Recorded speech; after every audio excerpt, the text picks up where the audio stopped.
and that's how I approach my life. Like and it's a freedom that's earned, obviously, but like everything's sort of the same to me.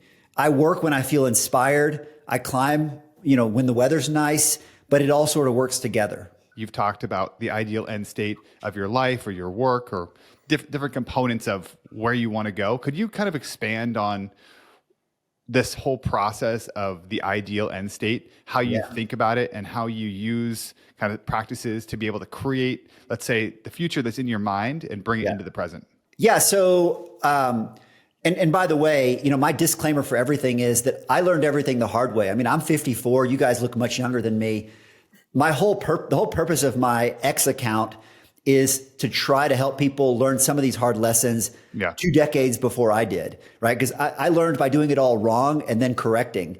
And so back to that kind of reboot I did, I mentioned the idea that I had checked all the boxes that define success on society's terms.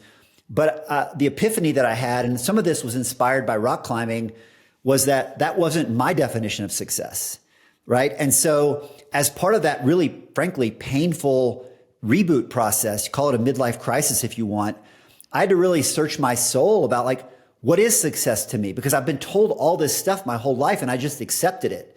I'm a Gen X. We're notorious. We put our heads down and we just grind. Like we just get the job done. We don't complain. We don't ask questions.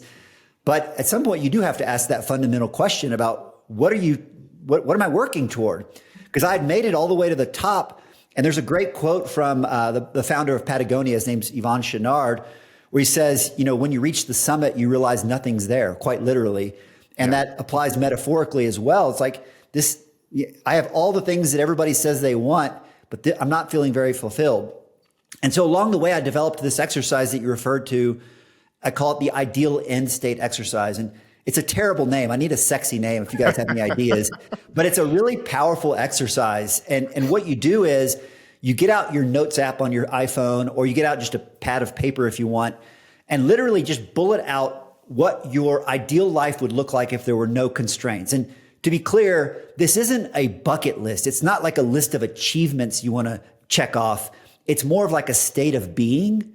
And so like on my list, which I keep pinned on my notes app on my iPhone, there's like 20 or 30 bullet points. And it says things like control 80% of my schedule, spend lots of time outside, get plenty of sunshine, train toward 514 climbing, 0 negative vibes in my inner circle. It's stuff like that. Like it's a way of being. And you should be aspirational. You should shoot for the moon, because it's okay if it's going to take you years or even decades to achieve your ideal end state.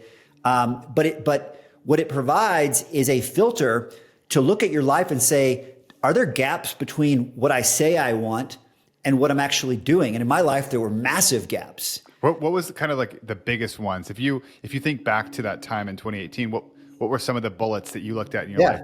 These are the ones that really push you to action. I mean, one of the big ones was I lived in godforsaken Dallas, Texas, but I called myself a rock climber. And I said I wanted to spend most of my time rock climbing. That's a huge gap. So I did something really scary that, frankly, I had to sort of overrule my family on, which was moving to Boulder, Colorado. So that closes that gap. Now, I don't, for many years, I had this constant tension where I would travel, believe it or not, like 20 or 30 times a year. I'd travel to go rock climbing to California, Colorado, Nevada, Arizona, whatever. And I always had this tension of like, to go rock climbing meant I had to be away from my family. And I never could win. Well, after moving to Boulder now, especially in the summer, I'll go climbing early in the morning. I'll be home by 10 a.m. and I've got the rest of the day ahead of me. I've already had an incredible experience on the rock. Another classic example that didn't necessarily apply to me, but I run into all the time is like when it comes to money. So a lot of times, almost everybody's in-state list has some form of like, I want to be financially independent on it, right? Because, controlling your time is fundamental to a lot of just having a great life. Okay, so if you want to be financially independent, you need to align the way you spend your money. And so often I'll see people who like drive a really fancy car, for example, and I don't see on their list, nowhere on their list does it say, drive a Ferrari.